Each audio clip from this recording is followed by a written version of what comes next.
cannot invent and pioneer if you cannot accept failure.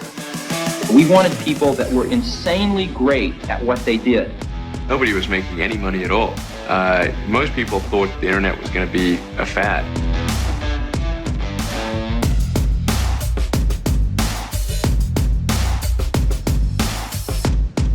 All right. Today on the podcast, I have someone who I've been stalking his content for some while now. So it's time to come out of the woodwork and say what's up. But Damon Burton's on today. But Damon, excited to have you here today. Jim, thanks for having me. And I'm 50-50 on if I am weirded out by that comment or appreciate it as a compliment. Yeah, absolutely be weirded out. It's totally fine. But let's. I like to start with this question with someone like you that's been in the game for a while. Like, how did all of this get started? As we kind of go down what you've been doing, like take people back to the early days of someone that is like going down this entrepreneurial journey. Yeah, so there's tons of stories. Literally, so why don't I give you the abbreviated the background, and then we can decide where to take it from there. So when I was younger, I'm 42 now. But when I was early 20s, I always kind of felt inside that I would eventually do something, but I didn't know what. And so what I mean is, be independent, do my own thing in some capacity. And I mentioned that first because I think it's important for entrepreneurs, especially newer entrepreneurs, is I gave myself the freedom to not know the answer. And that was such a weight off my shoulders. And I think a lot of early entrepreneurs, probably even more than ever, just because social media is such a highlight reel, that you just see everybody and see all these things. And it's like entrepreneurs are everywhere and everybody's making money. And so it magnifies that weight. And I just gave myself the freedom to not carry that in the beginning.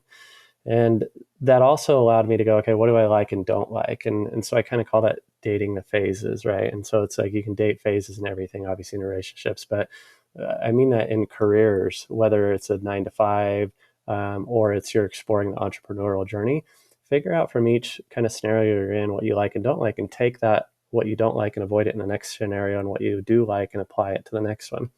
So I kind of had that mindset walking into entrepreneurship, worked just kind of regular jobs for a while. And then the last 2 jobs that I had before I started my agency. So I've had my agency for 17 years now. The first of these 2 guys they were both super successful, but the first one was really toxic.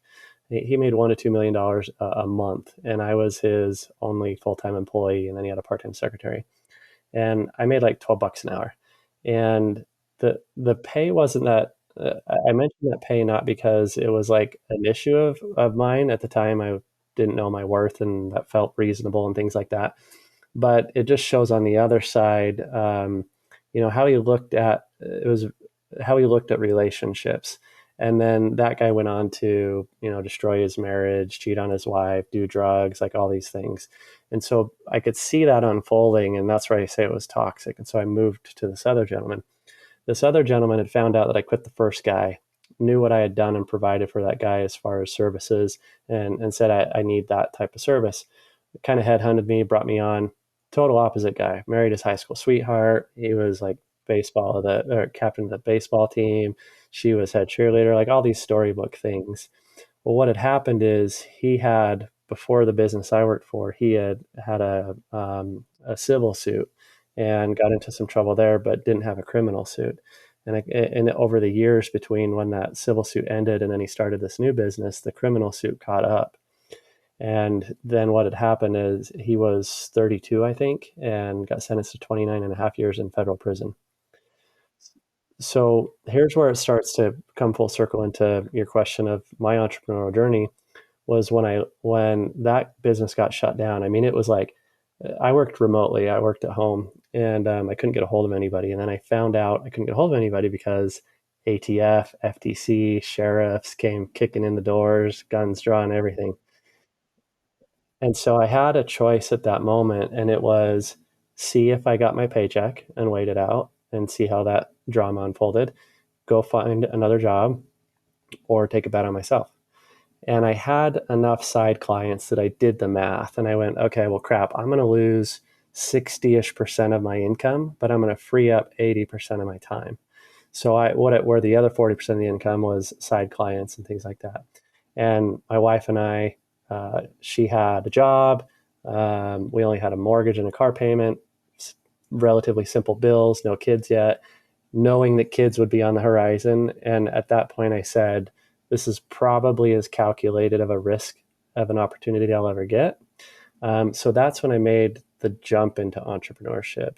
Now, there's lots of things I skipped over of how I started the skill set, how I got into SEO and things like that.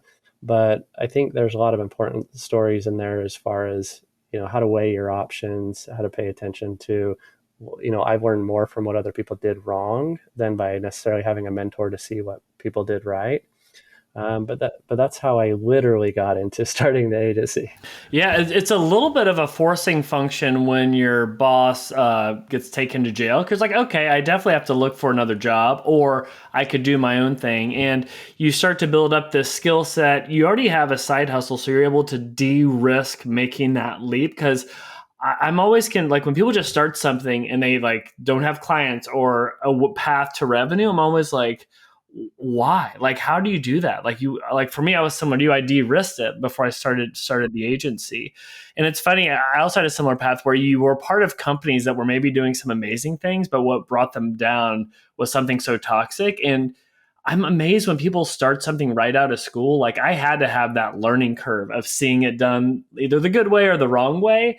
And I think that's super formative. But I do want to get to the point you brought up is, it's two gigs where the second one you're almost poached because of your skill set and you're able to get side clients because of what you do. Can you kind of go into the details of how you found something, which I'm assuming is SEO, and how you were able to become not good but great at it, and what seems like an accelerated time frame? Because I think as people are looking at emerging technologies or trends to jump on, how did you go all in on that to do it really well? So my background was originally web design, and so that was my catalyst into SEO. Is I had for the two gentlemen I had worked on landing page designs, and so I picked up design through that, and then I worked in kind of very niche markets of affiliate offers. But through that, you learn traditional design, you learn call to action, you learn user experience, things like that, and general web design has much more demand than very niche kind of affiliate stuff. And so I started doing traditional design on the side. And it's the story that the majority of us start. I was like the friends, cousins, neighbors, somebody that did web design. And so when I can actually go back a little bit before that. What really got me into design was when I was in college. This was before Dreamweaver, WordPress, Shopify, all these things. And you had to learn HTML and build websites by hand. And in this college communications class, they said, hey, the end of the semester project will be to build a functioning HTML site on the school server. And I got thinking, if I'm going to spend this whole semester and dedicate all that amount of time knowing they're just going to trash it at the end, I went to the professor and I said, can I build it and keep it and build it on a domain? And he said, yeah, as long as we can see it and critique it. So I started a car enthusiast website called Elite Rides. There's nothing there now. I just archived it. But I was big into cars. And when I started this car enthusiast website, it was like all the things like turbo Honda Civics and wheels and the cars you're into when you're in your early 20s. Well, what nobody knew was a movie called Fast and Furious came out later that year. And so that brought a lot of visibility to a website and a forum that I had already created before that.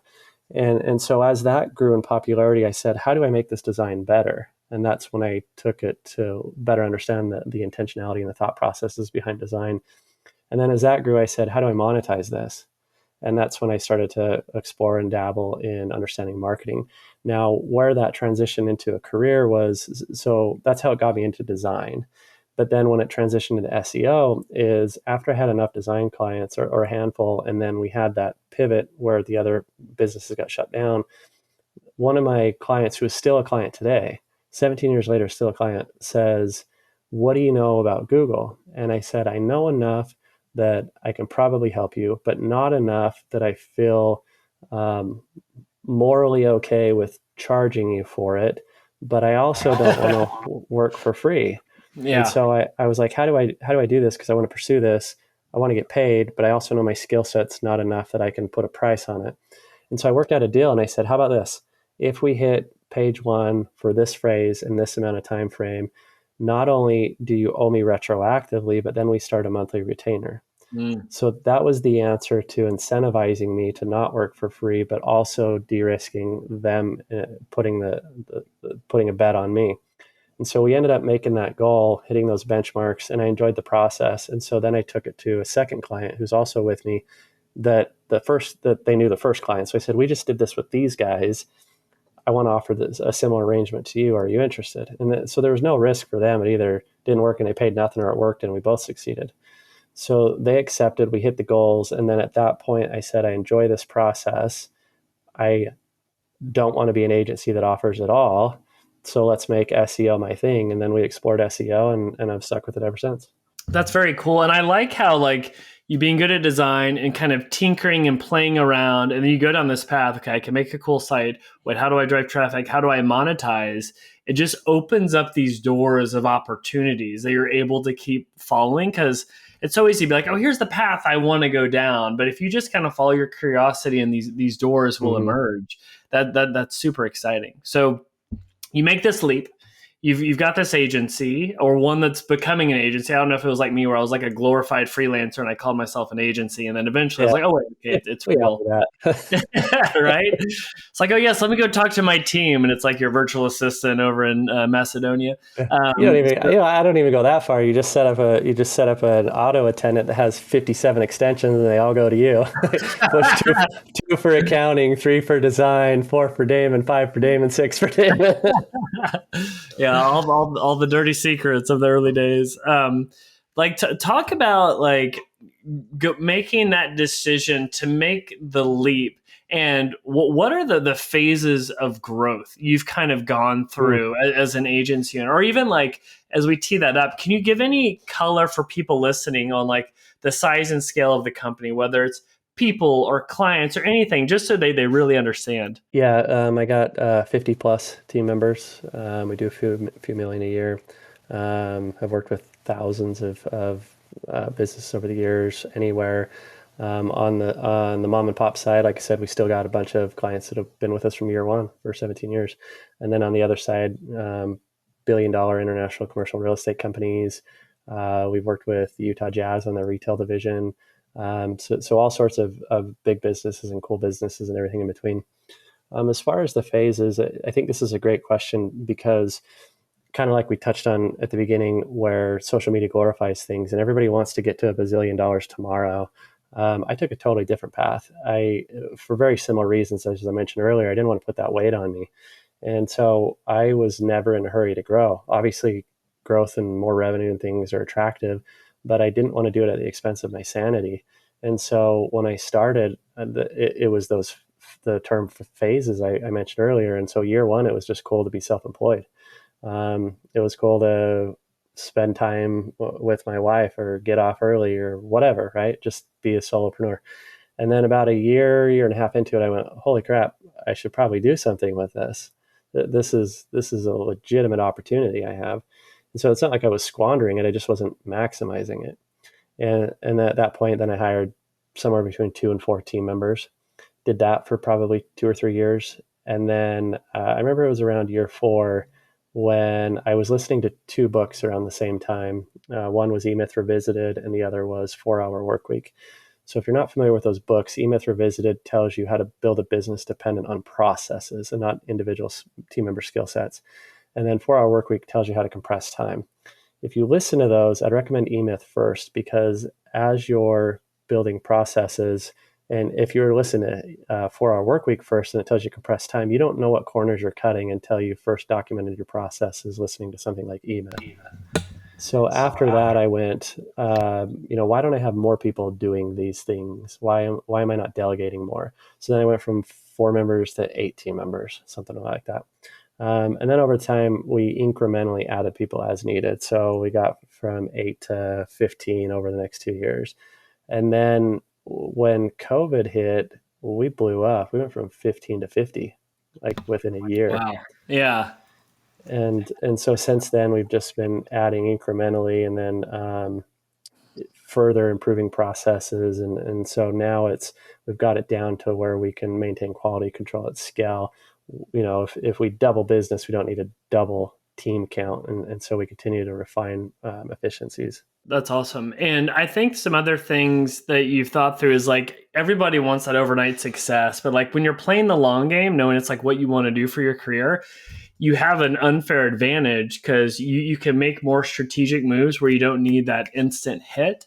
And I think that's really nice. And the fact that you have focus and being best in class and black belt at SEO, as opposed to being like, oh, we're this full service agency that does everything. I'm sure there's other things that you do, but it's really owning your category and being a leader there, right? Which has kind of propped you up.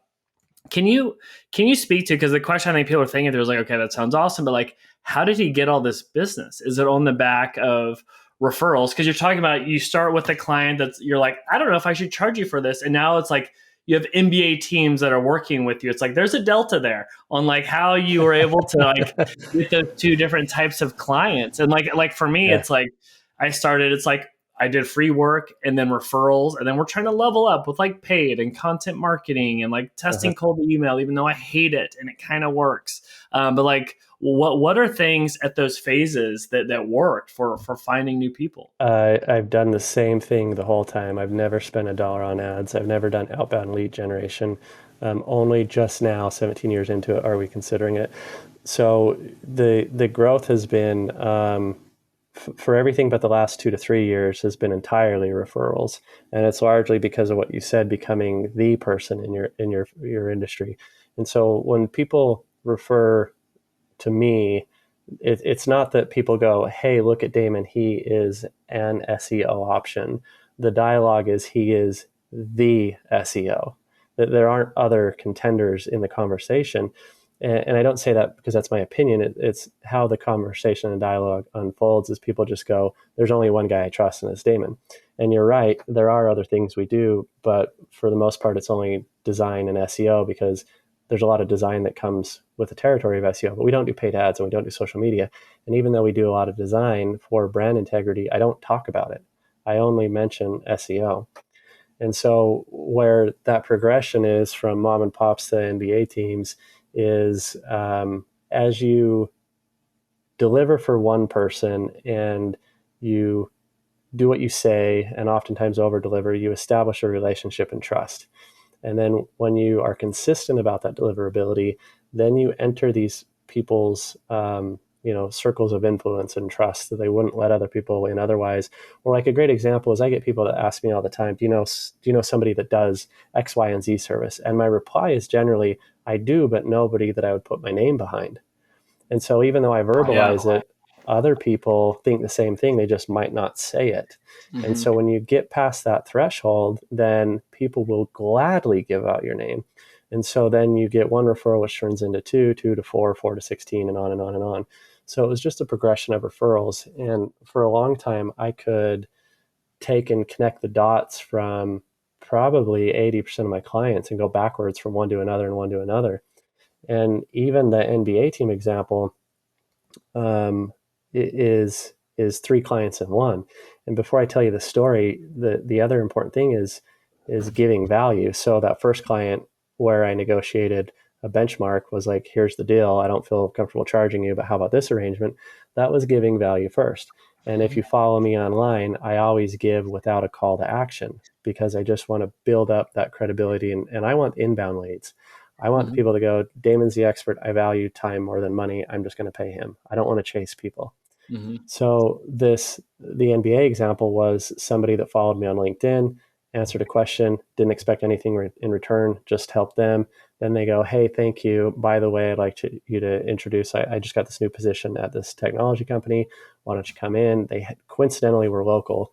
So I went in, gave a presentation, got that deal. He appreciated the transparency, where it was like, not only here are the pros of SEO, but here are the cons. Like, here's the full spectrum of what you need to consider. Yeah. So they signed in between the presentation. When they finally signed, he says, let me introduce you to my neighbor. My neighbor is an entrepreneur. He's a VP at X, Y, and Z.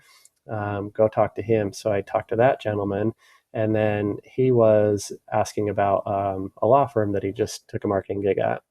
So similar thing, talked to him, value first, signed the agency. And then he says, by the way, I just started this marketing gig as I'm exiting the vice president of retail sales at the Utah Jazz retail division. One of my exiting responsibilities is to place marketing roles. Would you like to, come in here and give a bit on that? So what all started from a value added post on LinkedIn ended up turning into 3 clients within 2 or 3 weeks. And it's largely been that over and over and over. Yeah. And it's one of those things, like, people want the silver bullet. It's like, tell me like the hack, but it's like, and people might be like, oh, I add value, but nothing came from it. I feel like this stuff snowballs and it compounds, where it's like, yes, you're just kind of doing some stuff. It might not work, but if you play the long game, it's like it could come back tenfold. And I love that mentality with your content, like no call to action, just add value. That's very cool. You mentioned something around, like, you value time more than money, and you mentioned the 4-hour work week with this idea of lifestyle design. And in some of your posts, you talk about the balance of running a 50-person agency while also like being able to make it to like a kid's school event or something.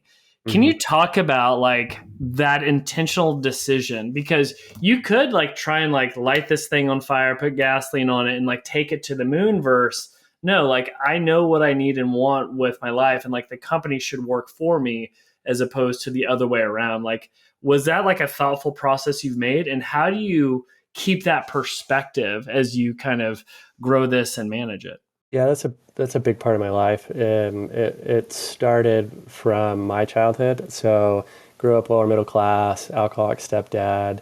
We all got some version of that, like some toxicity in our childhood, and so that either makes or breaks you. And for me, it made me. I was able to look at that and go, okay, don't do those things. And in seeing that, it was like, well, okay, one thing I don't want in my future version of Damon as an adult is I don't want financial instability. So then that means I want financial stability. That doesn't mean I want to be rich. That means I just don't want problems.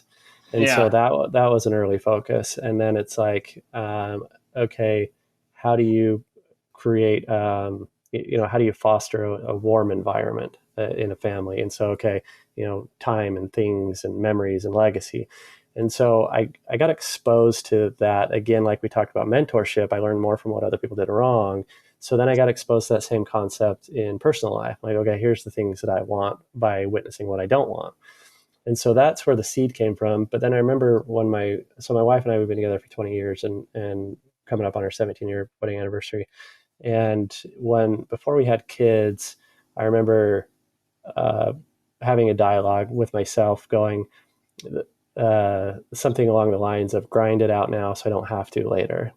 And the premise of that was do the ridiculous 20 hours a day, 7 days a week, all the things I wouldn't support and condone now. But it's like, do it while you can when there's less risk, or do it intentionally, right? Like, don't just burn yourself out with no direct intention. And mine was, okay, burn myself out so I don't have to later. And so it was very planned. And then, okay, Damon, well, that's great. How do I apply that to my life? Is there anything more tactical? Well, nowadays I am very black and white about it. So it's like my calendar, I book out the times for my wife and family first. And so I'll elaborate on that, because I don't book times like, oh, I can only hang out with my wife and kids during this time. I book times that nobody else can interrupt my times. Yeah. So for example, it's like, I don't work after 5. Our auto attendants shut off at 5. You can't even get a hold of me by then. I don't give clients my cell phone number. Our contract states that email is the preferred form of communication, and we don't check it after hours. We don't check it on the weekends. And so I set those expectations with clients in advance. When it's during school months, I block off 8 a.m. to 9 a.m. So then I can walk my kids to school. I also block off 3 p.m. to 4 p.m. so I can be there when they get home. And, I work from home, but there's a big difference between dad being home and downstairs in the office and not being seen at 3, and dad being upstairs at the kitchen counter when they walk in or walking to school and walking home with them. So I make sure I'm present. And, maybe one example is even just this morning, My kids play competition soccer, and there's a tournament that they're in, and I found it's their team is the host of it, and so guaranteed every year there's at least this one tournament that their team hosts. So now I block that. I just added it this morning, where it's like the first week or two of August, but we don't know which days. So for every year moving forward, there's a 2-week block that nobody can get on my calendar proactively, and then I'll go adjust it when I actually do find out the dates. But that way, nobody can interrupt the potential of that time. So I'm very intentional about how do I want to structure the day of where can be spent with my wife and kids, and then not allowing anything else to get in there. Yeah, no, that's very cool because it makes so much sense. Like, it's not about having this to-do list of things. It's calendar it out and it will happen, and everything can work around it. But I love the tactics of that. As you have this like fast growing agency, or 50 people, where's your time going? What hats are you wearing? Like, for example, for me, it's like I was just like a chicken with the head cut off for too long, trying to wear every hat and just dropping balls. And then eventually, like, I've been able to fire myself from things, but I'm still sales. I'm business development. I have not given that up. I'm involved on a few clients, and wanting to be in that strategic capacity, but it's hard. And sometimes I'm like, I don't know if am I truly the CEO? It's like there's times where I'm the CEO, and there's times where I'm like, I'm a sales rep, And so, like, what are the different hats you're wearing right now, and like, where do you want to get to? So this will vary for everybody. And like in your example where you're doing sales, like I do a lot of sales too, but it's because I enjoy it. And so that's where I open myself up to be available. So most of my time is spent on sales and relationships and marketing. I do little to no of the fulfillment, unless it's like a nuanced, specific thing that's been escalated. That's like a one-off. Where I really saved myself from doing the day-to-day was documenting our processes. So we had this was probably 8 or 9 years ago, where I really sat down, and it took probably 2 or 3 hours a day, every other day for a year. It took a long time, and it sucked. I'm not saying it's amazing. I'm not saying it's enjoyable, but it's worth it. And so what I did is we had some processes on a spreadsheet and some in a file and some in my head. We had processes, but they weren't consolidated. And so I sat down and consolidated the processes into a task management system. And when I was doing that, I told myself, I don't want to half-ass this just to mentally check this off and say I did it, but then have to come back and actually improve it. So I really dedicated myself to making it as dummy-proof as possible. So when you as a business leader and entrepreneur, your team, if you hire the right people, they won't screw up on purpose, but they will screw up accidentally. And the reason why they screw up is as good or as bad as the documentation you provide them. So it's like the path of least resistance with, like the water kind of analogy. Your team members are going to follow the documentation, but if you didn't document something because you have a greater skill set and you took it for granted, your team member doesn't have that skill set and they don't know that they skipped something. So I built out our processes as if I knew nothing. Could I just give this to anybody that the only skill set was A, they could read, B, they could follow directions, could they accomplish the goal? And so that really saved a lot of time, was building that out. Now, as far as where my day-to-day is, nowadays, is about a year ago, I hired a COO. I've been really trying to give him operational things. He's taken over 90% of it. So now it's largely sales and growth. Where I'm pushing myself to be is just the evangelist of the company, because that's where I enjoy. I enjoy the relationships. I enjoy educating. Just like before we hit record, we were chatting about potentially getting together and I can give a presentation. Those are the things that I enjoy, and it also brings business. So that's where I'm trying to move my time towards. Yeah, that's nice. And to be intentional there. But I agree. That's great. You got a COO, like getting someone that's senior that can take stuff off your plate and do it at a whole nother level is such a huge unlock for growth. I feel like that's the best growth hack, is hiring amazing people, right? Very cool. So you there's some fun stuff on your website. I'm like, okay, talk to Damon. Here's some things to talk about. And like, so our agency, we focus heavy on like paid acquisition. We don't do SEO. And one thing we hear from clients is, okay, I want to do SEO, but it's a long-term game. When should I think about doing it? Can you make the case on like, okay, why do SEO now and why people should stop pouring 50K into Meta and Google's pockets for ads and really focus on SEO? Because the pushback I hear a lot of times, like, yeah, I want to do SEO, but I'm not going to see results for 9 to 12 months. I need revenue now. How do you talk through that? Like whenever someone's looking at SEO, not against hiring you versus an SEO agency, but you versus a different marketing initiative. Yeah, so I'll answer it two ways. The short answer and then probably the more appropriate answer. The short answer is I'm fortunate these days because of the work we put in and the reputation we built that usually by the time somebody gets to me, they're already answered that question for themselves. They're sold. Yeah. So I don't have to debate that too much. But there was certainly a time where I had to go through that.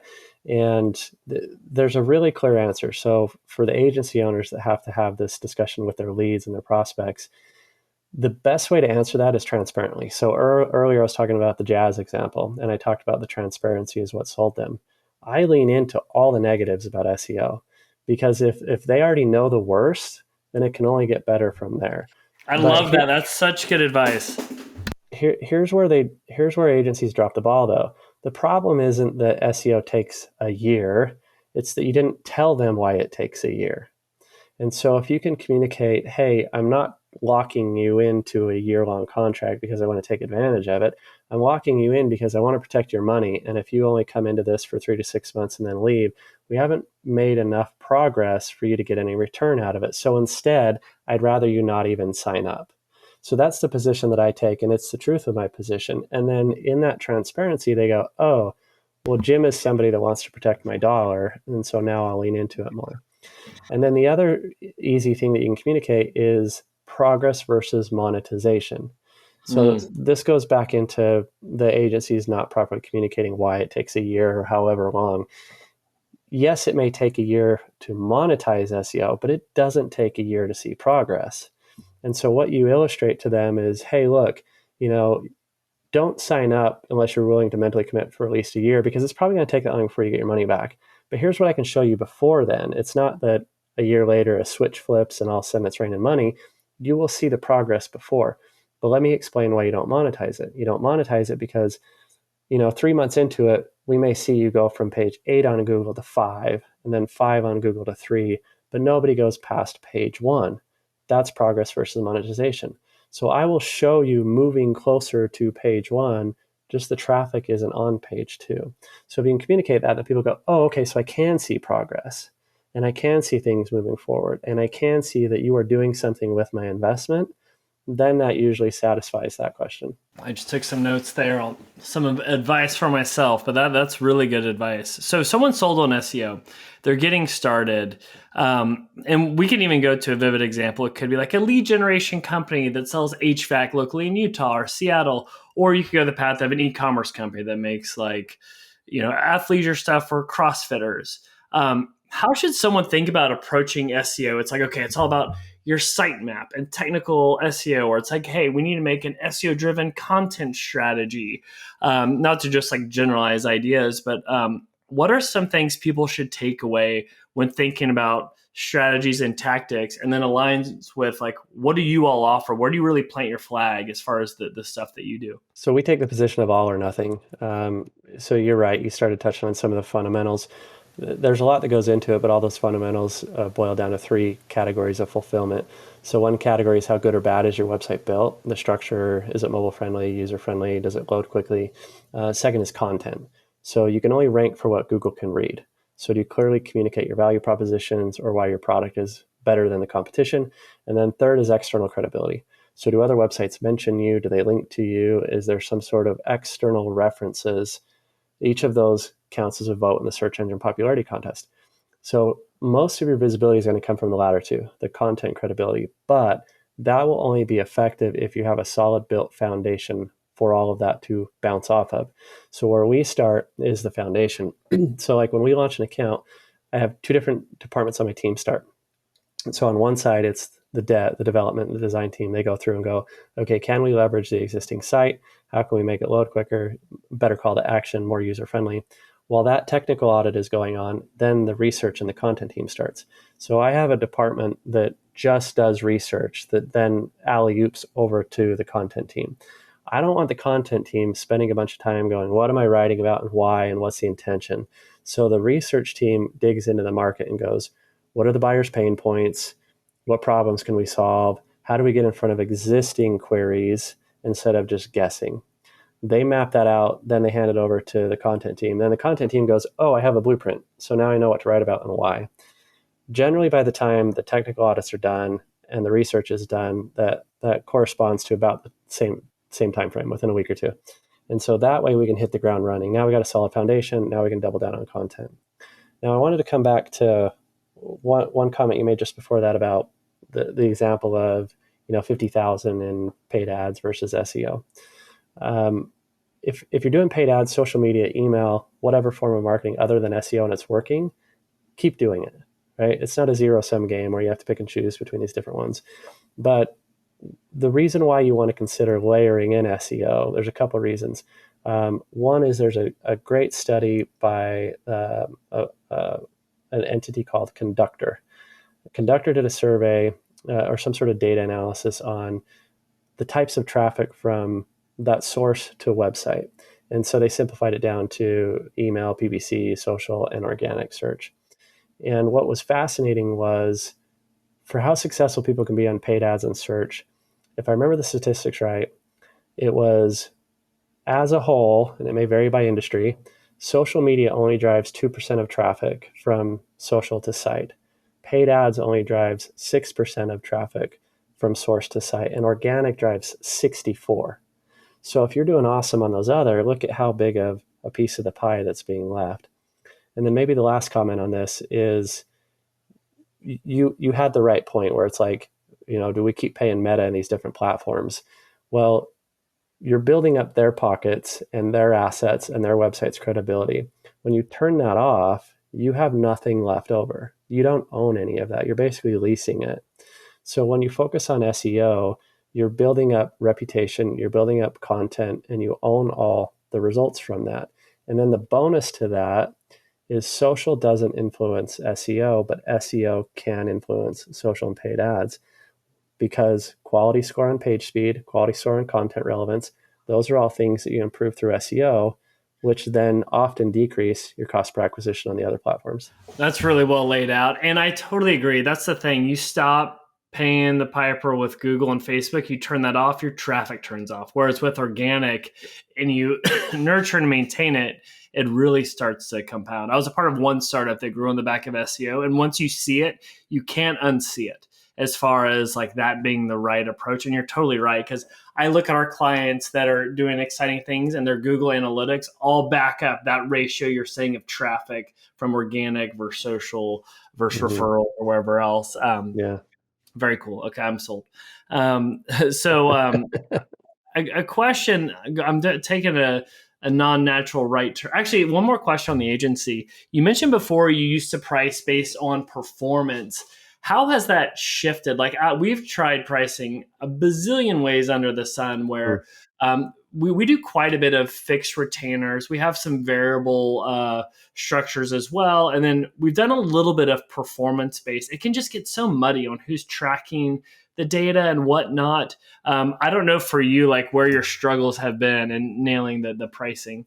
So I've only done it for those two clients and never again. So I very early knew that was not the answer, and kudos to those that make it the answer, but you nailed the reason why I don't. It can be too diluted. And my bigger problem, you pointed out, the data gets diluted. It's hard to track. It's hard to guarantee, whose piece of the pie, how much of the pie you get. My bigger problem is there's too many other people that can mess up my work. And so I've been offered countless arrangements of rev share over the years, and across the board, it's a no. And I just made an exception this year, and guess what happened? It didn't work out. And so I made an exception for somebody that I trust, and I still trust, and it was. But when legal counsel got involved, it just diluted the value of the amount of effort. We were taking on the entire risk. It was, hey, you do nothing. We're going to put in all the time. We're going to put in all the money. And if it works, give us a percent. And then legal wanted to devalue the percent, and it just made no sense to me. And so I've, other than those two, I don't do performance, and I actually do fixed rate.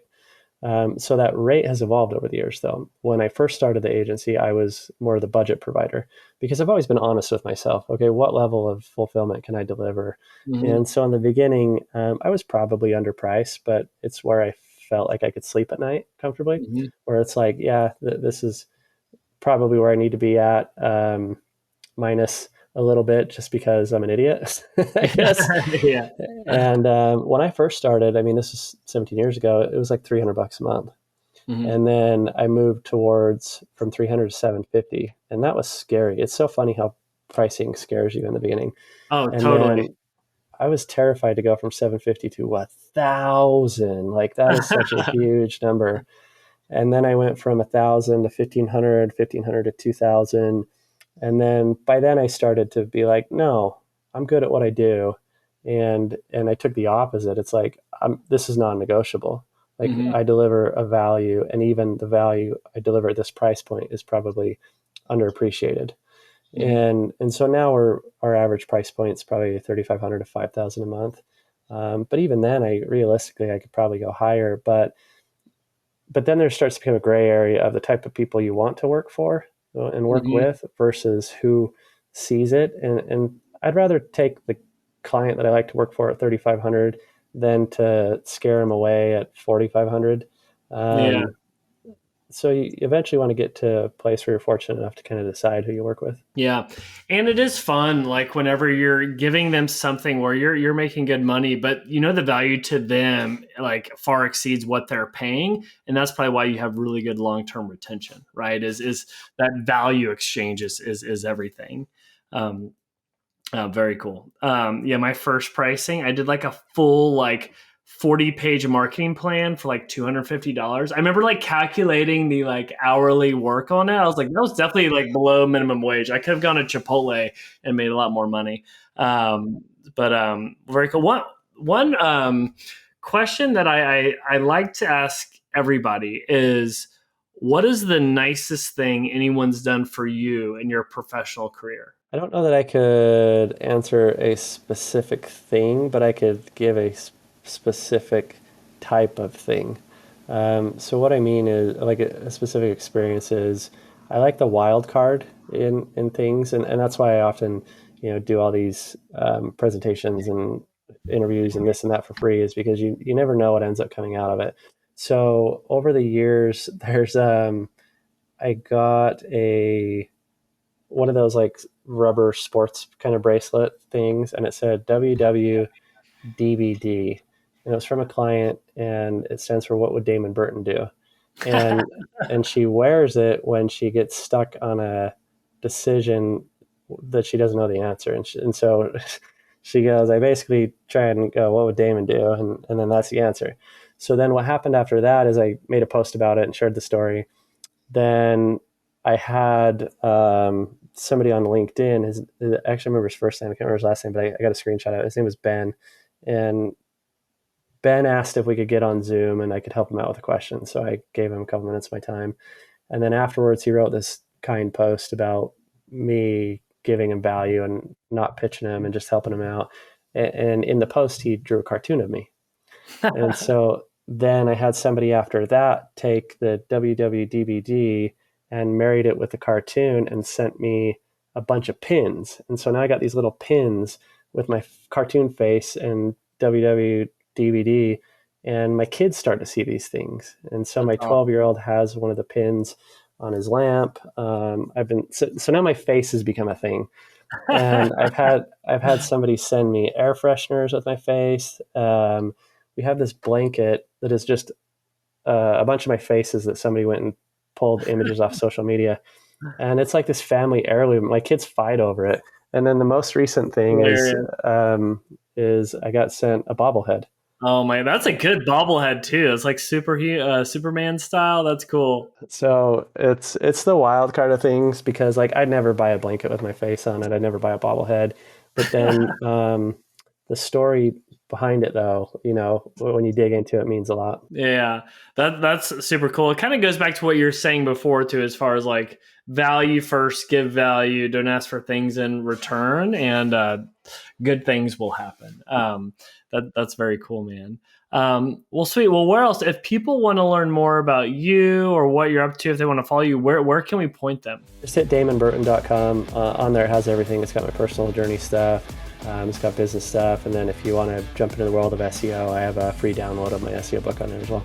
Awesome. Well, Damon, this was so fun, man. I really appreciate the time. It was good to chat. Yeah, thanks, Jim. Appreciate the offer.